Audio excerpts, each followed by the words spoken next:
नमस्कार, भास्कर जी साइंस में आपका फिर से स्वागत है। आज के हमारा टॉपिक्स है difference between prokaryotic and eukaryotic. जैसा कि हमने पीछे की क्लासों में बता दिया है, यूकैरियोटिक और प्रोकैरियोटिक कोशिकाएं क्या होती हैं, यूकैरियोटिक प्रोकैरियोटिक सेल क्या होते हैं। बहुत से स्टूडेंट्स, पढ़ने वाले बच्चे ये सोचते हैं कि ये हमें डिफरेंस क्यों पढ़ाया जाता है, ये हमें अंतर क्यों बताया जाता है। तो अंतर बताने का सबसे मुख्य कारण यह है कि आपकी याददाश्त में ये बड़े बड़े टॉपिक्स हमेशा के लिए बैठ जाते हैं। आप जब तक पढ़ेंगे और जब तक आपको पढ़ने की आवश्यकता होगी या हमेशा के लिए आपके मन के दिमाग में सब सीक्वेंस माइंड में आपकी ये स्टोर हो जाता है, इसलिए आपको अंतर पढ़ाया जाता है।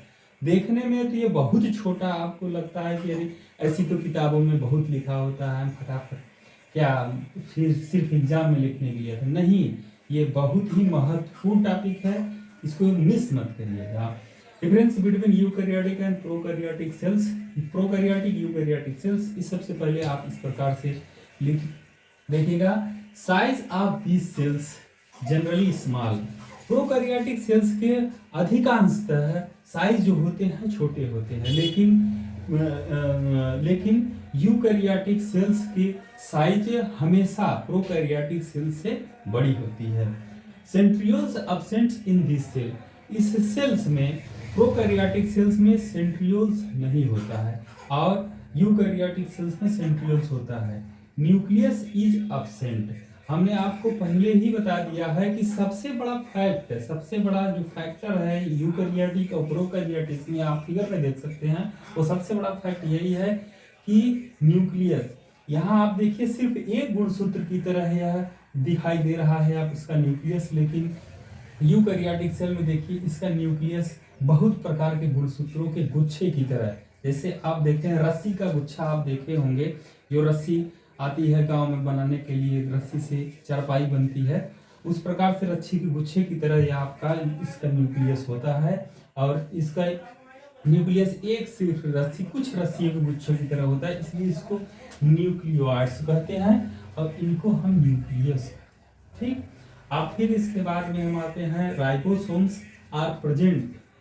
Ribosomes are present in small size. इसमें जो होता है राइबोसोम्स स्मॉल साइज में होते हैं, मतलब अब नाम ही इसका है प्रोकैरियोटिक, यानी कि यह जब एनिमल डाइवर्सिटी आप पढ़ेंगे तो उसी में एनिमल डाइवर्सिटी उसी समय आपको बताया जाएगा कि यह प्रोकैरियोटिक, प्रो मतलब प्रारंभिकता, इसमें प्रारंभिकता ही है, बन ही रहा है, तो कहाँ से आपका पूरी तरह से विकसित हो जाएगा। हाँ, यह है कि अब यह प्रोकैरियोटिक स्थिति में अपने आप को, प्रारंभिक स्थिति में वातावरण में रहने के लिए यह अपने आप को समन्वय वहां बना रखा है, इस नाते अब भी यह प्रोकैरियोटिक बना हुआ है।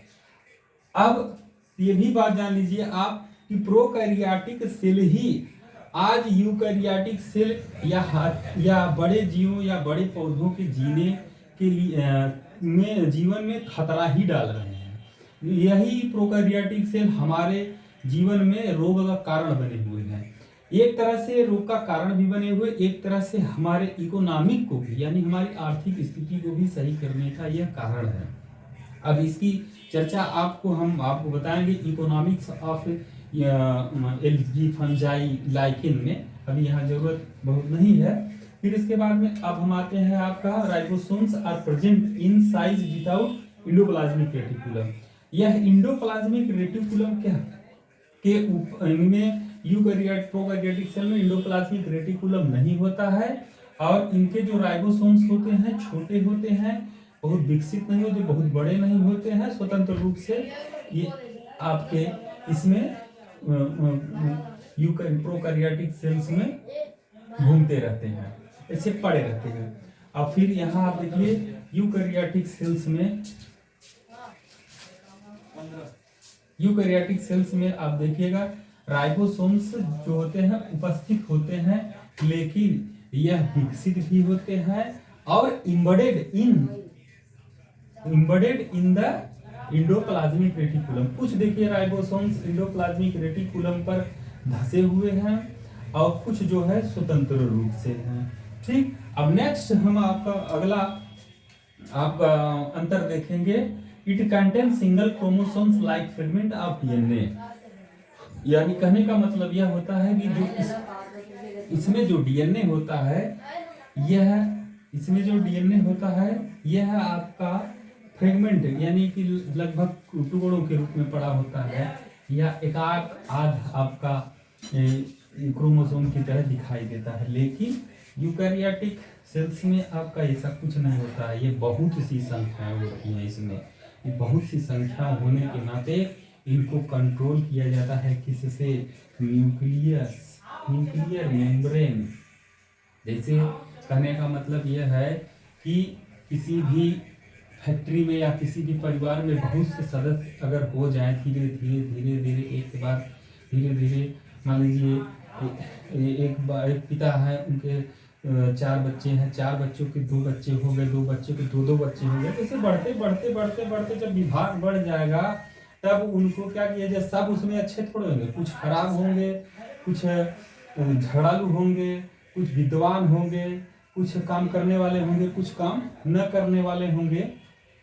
तो कुछ काम करने वाले होंगे, कुछ काम न करने वाले होंगे। तो सबको एक दायरे के अंदर रखा जाता है। इसीलिए यहाँ देखिए इसका क्या बनाया गया है, न्यूक्लियर मेम्ब्रेन। यह मेम्ब्रेन में होते हैं। अब देखिएगा आपका क्या है, माइटोकॉन्ड्रिया इज एब्सेंट। ऐसा अभी तक तो जितने भी सेल्स आपको प्रोकैरियोटिक्स में मिले हैं, सभी प्रोकैरियोटिक सेल्स में ऐसा नहीं हुआ है कि माइटोकॉन्ड्रिया मिला हो।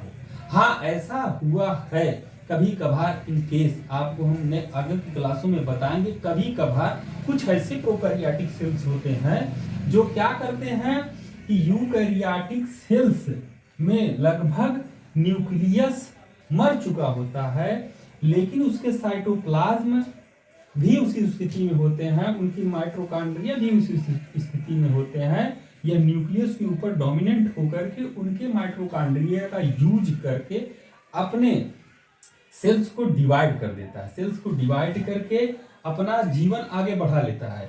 एक बात आप जान लीजिएगा कि प्रोकैरियोटिक कोशिका को सिर्फ किसकी आवश्यकता है? रिप्रोडक्शन की आवश्यकता होती है। जैसे ही वो कहीं संकट में फंसा, वो फटाक से क्या करता है, किसी दूसरे ऑर्गेनिज्म के सेल के साइटोप्लाज्म की एनर्जी लेकर के फटाक से डिवाइड हो जाता है। डिवाइड 1 से 2 हो गया, और जो 1 से 2 हो गया, अगर उसमें 1 आध 2 मर भी गया या 1 आध 2 बिना न्यूट्रिशन के समाप्त भी हो गया तो कोई दिक्कत नहीं है, वह आगे अपने संतति को आगे बढ़ा देता है।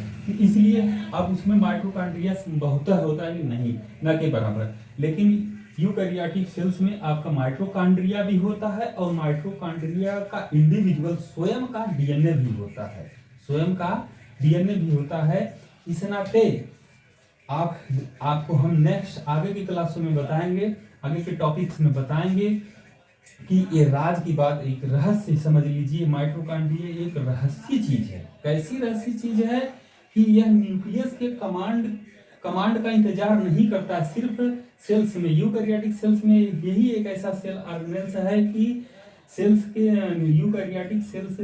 यूकैरियोटिक सेल्स के न्यूक्लियस का यह कमांड का इंतजार नहीं करता है कि यह जब कहेगा तब हम एनर्जी बनाएंगे। ऐसा कुछ नहीं, ये कहने का इंतजार ये नहीं करता है। ये इनके न्यूक्लियस का ये कहने का इंतजार नहीं करता है। जब भी इसको मौका मिलता है तो ये अपनी एनर्जी को बनाता रहता है, और इनके खतरे की घंटी, जब कभी भी खतरे समझ में आता है कि या इनके ऊपर खतरा हो जाता है, या ये इनकी माइटोकॉन्ड्रिया के भी अंग होते हैं, उनके अंग डैमेज हो गए या खत्म हो गए, या फिर इस स्थिति में आ जाते हैं कि अब यह एनर्जी नहीं बना पाते, तो ये इसमें जो मौजूद डीएनए होता है उसी डीएनए के रिप्लिकेशन से नया माइटोकॉन्ड्रिया बना लेते हैं। आप ऐसा भी कर सकते हैं कि इस माइटोकॉन्ड्रिया को उठा करके अगर आप अपने शरीर में भी इंजेक्ट कर ले, डाल लें, वहां भी माइटोकॉन्ड्रिया बना लीजिएगा। जैसे आप देखे हैं एक बहुत से पिक्चरों में आप देखते हैं कि क्या करता है कि उसमें उसका वैज्ञानिक वो कहीं भी जीव के ऊपर पौधा उगा देता है, यानी कि मकड़ी के ऊपर पौधा उगा देता है, लिजार्ड के ऊपर पौधा उगा देता है और पौधे को दौड़ा देता है। तो ये सब कल्पना है, लेकिन साइंस में कोई चीज कल्पना नहीं होती, क्योंकि साइंस दो आधार पर चलती है, थ्योरी और प्रैक्टिकल दोनों के आधार पर। थ्योरी और प्रैक्टिकल आपके दोनों हम यहाँ आपको देने की कोशिश कर रहे हैं। तो ये आपका हो गया माइटोकॉन्ड्रिया। एक बार फिर से आप सरसरी निगाह से देख लीजिएगा यूकेरियोटिक और प्रोकैरियोटिक सेल्स में। यही आपके मुख्यतः 6 ही ऐसे अंतर हैं जो आपके यूकेरियोटिक और प्रोकैरियोटिक सेल्स में सेल को अंतर बताने के लिए पर्याप्त हैं। धन्यवाद।